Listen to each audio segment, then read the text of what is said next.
नमस्तेस्तु भगवन् विश्वेश्वराय महादेवाय त्र्यम्बकाय त्रिपुरान्तकाय त्रिकाग्निकालाय कालाग्निरुद्राय नीलकण्ठाय मृत्युञ्जयाय सर्वेश्वराय सदाशिवाय श्रीमान् महादेवाय नमः।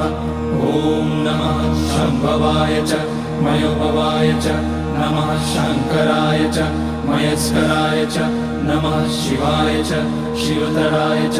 ॐ त्र्यम्बकं यजामहे सुगन्धिं पुष्टिवर्धनम् उर्वारुकमिव बन्धनान् मृत्योर्मुक्ष्यमामृतात्। नागेन्द्रहाराय त्रिलोचनाय भस्माङ्गराय महेश्वराय नित्याय शुद्धाय दिगम्बराय तस्मै नकाराय नमः शिवाय। मन्दाकिनी सलिलचन्दन चर्चिताय नन्दीश्वर प्रमथनाथ महेश्वराय